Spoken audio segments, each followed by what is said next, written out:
Welcome to Book Talk. I'm Winston. I like to read good books, and you should too. Today we are talking about Buccaneer Through Hell and High Water. This is a setting book and additional rules for the Savage Worlds system. So what is this animal? This is as close to Pirates of the Caribbean as you can get without having a mouse on the cover. Let's just read a little bit from the intro, shall we? As this explains it so much better than I can. Oh, goodness. Role-playing setting that imagines piracy's golden age between the years 1660 and 1720. Everything changed after the Voodoo Awakening. Dark restlessness permeates the seas. Voodoo Saints have profound new abilities and are in league with buccaneers against the dominion of the colonial powers.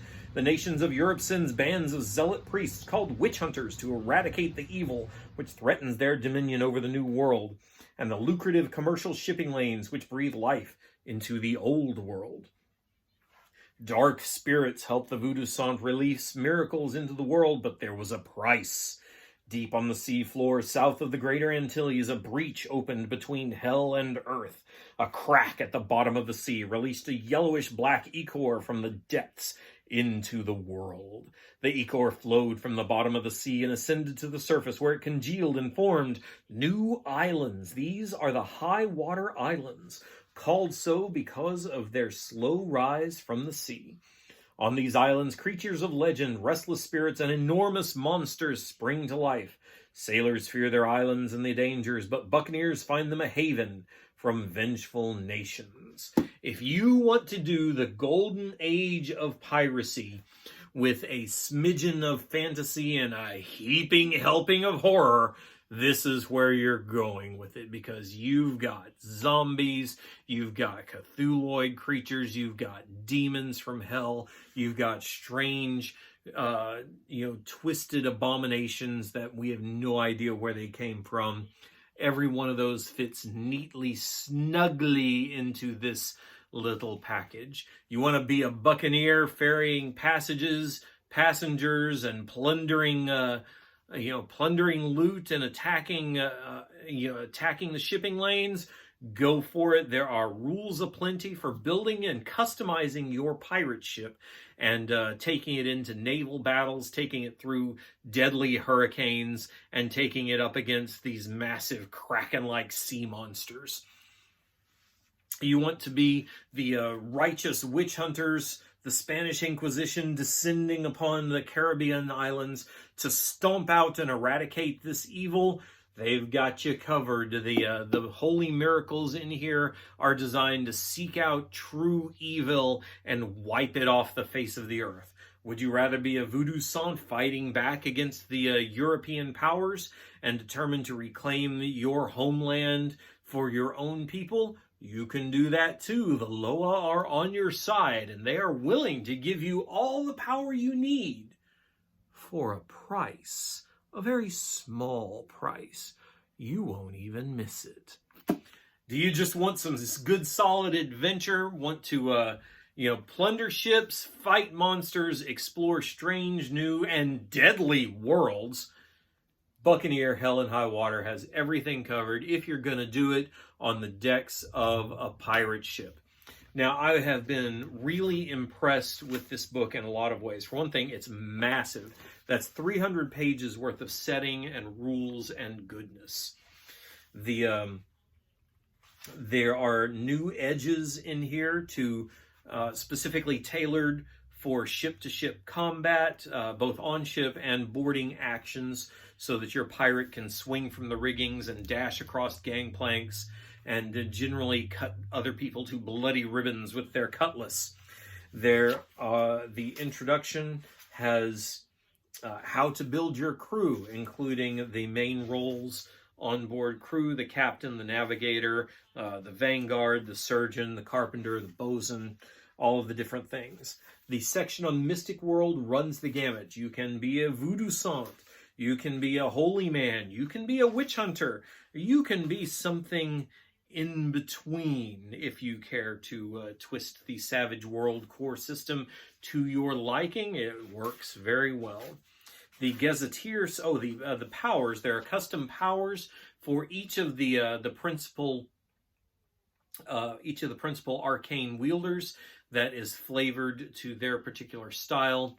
And the Gazetteer setting lays out a huge world from Port Royal all up and down the Caribbean coast to the high water islands and beyond, if you wish to explore over the edge of the world. Let's see, we've got a lot of good gear, the missile weapons, and some very, very nice artwork in there. The graphic design on this is very serviceable and nice to look at. Let's see if I can find one of the we've got some character artwork there, and I appreciate there's a lot of consistency in the art design in this. So the actual artwork is used sparingly, which means there is a lot of text, which is a lot of content. But the graphic design is so well done. They make excellent use of white space and bold type. It's easy to read and it's easy to find things, charts, and just all kinds of goodness. I've really been enjoying this. I've really been enjoying this book and enjoying the campaign that we've had going in this. There is a custom bestiary at the back if you want the monsters that they give you. Custom ships if you don't want to make your own or you need some opponents, because you're going to need some opponents. And then there is, I believe, a short plot point campaign here in the very back, just to get you started. But really, this is meant for you to emulate your favorite, your favorite Pirates of the Caribbean movie. It just is. If you like the zombie, the undead pirates from the first movie, if you like the crustacean sea people from the second and third movie, zombie voodoo from number 4, or the floating undead from number 3, everything's in here and a whole lot more besides. This is customized for bloody vengeance and graphic horror on the high seas in the golden age of piracy, and I've enjoyed it quite a lot. It is well suited to the Savage World system, which itself is well suited to that kind of running, daring, high stakes, fast action setting that seems to be custom built for a Pirates game. And Buccaneer Through Hell and High Water is a very, very good one. And of course, all of my game books, the primary purpose is to read them. Whether or not you play the game, if the book itself is not worth reading, if the book itself is not interesting, it doesn't get a pass. And this one is definitely worth reading. If you are just a fan of the golden age of piracy, or a fan of the voodoo lore, especially of the 17th and 18th century down there, there's lots of goodness in here for you. That is Buccaneer Through Hell and High Water for Savage Worlds. So you know what your assignment is. Find a good game, play it. Check out StarmanSaga.com for some good 60s style sci-fi. DianeDetzer.com for our Intergalactic League, republishing sci-fi that was actually written in the 60s.